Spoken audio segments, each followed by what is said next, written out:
امام احمد بن حنبل رحمۃ اللہ علیہ موجود، ان کا پڑوسی بہت برا انسان تھا۔ امام احمد بن حنبل جب اس کو دیکھتے تو کراہت محسوس ہوتی تھی۔ اس کراہت کی وجہ سے جب اسے پتا چلا کہ امام احمد بن حنبل جیسا انسان، شخصیت، نیکی، تقوی، پرہیزگار بندہ مجھ سے نفرت کرتا ہے، تو ایک دن وہ اس کی زندگی بدلی۔ امام احمد بن حنبل رحمۃ اللہ علیہ پاس ان کا پڑوسی آیا اور ایک تبدیلی کی بنیاد خواب بنی۔ وہ بندہ آیا امام احمد بن حنبل کے پاس آ کے بیٹھ گیا۔ امام صاحب اس سے کراہت محسوس کرے کہ یہ بندہ کیوں آ گیا۔ جب اس نے محسوس کیا کہ امام احمد بن حنبل میرے آنے کے بعد بھی مجھ سے پریشان نظر آ رہے ہیں، تو کہنے لگا امام صاحب میں وہ نہیں رہا جو تم سوچ رہے۔ یہ کراہت ہوتی ہے اور فطری ہوتی ہے اور بدبو ہوتی ہے گناہگار سے، جو نظر اس کو آتی ہے، محسوس اس کو آتی ہے۔ جو نیکی تقوی والا انسان ہو اس کو بدبو آتی ہے گناہ سے۔ کیسے ہو سکتا ہے کہ ایک بندے نے زندگی پر بدکاری نہ کی ہو اور اس کے پاس زانی بیٹھے اس کو بدبو نہ آئے؟ مواحد کو مشرک سے بدبو آتی۔ تو امام احمد بن حنبل رحمۃ اللہ علیہ نے اس سے ذرا کراہت محسوس کی۔ انہوں نے کہا امام صاحب میں وہ والا نہیں رہا، بدل گیا ہوں، تبدیلی آ گئی، مجھے خواب نے بدل کے رکھ دیا۔ امام احمد بن حنبل رحمۃ اللہ بڑے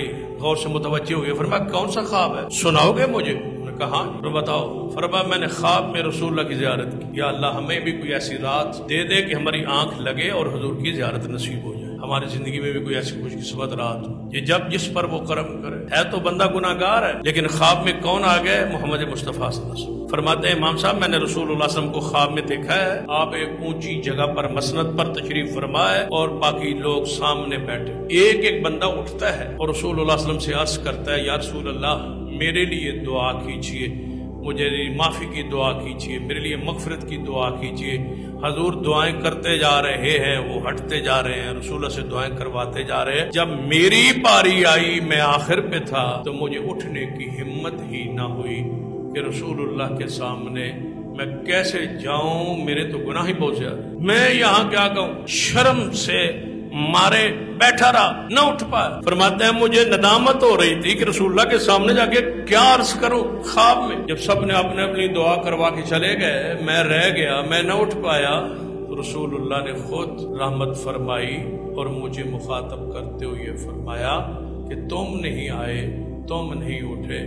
تو میں نے عرض کیا یا رسول اللہ کیا کہوں، کیا کہہ سکتا، کوئی گناہ ایسا نہیں جو چھوڑا ہو، سارے کیے۔ شرم آ رہی ہے کہ آپ سے کچھ کہوں، جو آپ نے فرمایا وہ سن لے اور اس کو ذرا دلوں پہ لکھ لے۔ امام احمد بن حنبل رحمۃ اللہ علیہ کو یہ خواب سنا رہا ہے، کہتا ہے مجھے رسول اللہ صلی اللہ علیہ وسلم نے فرمایا اٹھو اور مجھ سے کہو میں آپ کے لیے اللہ سے مغفرت کی دعا کرتا ہوں، اللہ تجھے معاف کر دے گا، لیکن یاد رکھنا جو تو نے گناہ کیے ہیں، جن کے لیے میں محمد تیرے لیے معافی کی درخواست کروں گا، اللہ سے مانگوں گا، یہ گناہ چھوڑ دینا۔ اور اگلی بات، اگر ان گناہوں میں سے کوئی گناہ تجھ سے ہو جائے جن کے لیے میں تجھ سے اللہ کے لیے معافی مانگ رہا ہوں، ان میں سے اگر کوئی گناہ ہو بھی جائے نا تو پھر معافی مانگ لینا، لیکن ایک گناہ مجھ سے خواب میں وعدہ کر کہ یہ تو نہیں کرے گا، بس باقی سارے گناہ تو اسے ہو سکتے ہیں، دوبارہ بھی ہو سکتے ہیں، لیکن ایک گناہ تو نہیں کرے گا، یہ مجھ سے وعدہ کر۔ تو میں نے عرض کیا یا رسول اللہ وہ گناہ کون سا ہے؟ فرمایا تم میرے صحابہ کو برا کہتا ہے، وہ نہ کہنا۔ تیرے گناہوں میں ایک گناہ یہ بھی ہے کہ تو صحابہ کو برا کہتا ہے، یہ نہ کہنا کبھی، یہ گناہ نہ کرنا، باقی جو بھی تجھ سے گناہ ہو گیا میں محمد کے لیے دعا کر رہا ہوں، اللہ تجھے معاف کر دے۔ فرماتے ہیں امام احمد بن حنبل رحمۃ اللہ علیہ سے کہ امام صاحب جب میں اٹھا تو ان سارے گناہوں کی نفرت میرے دل میں آ چکی تھی، میرا گناہ کو جی نہیں کرتا۔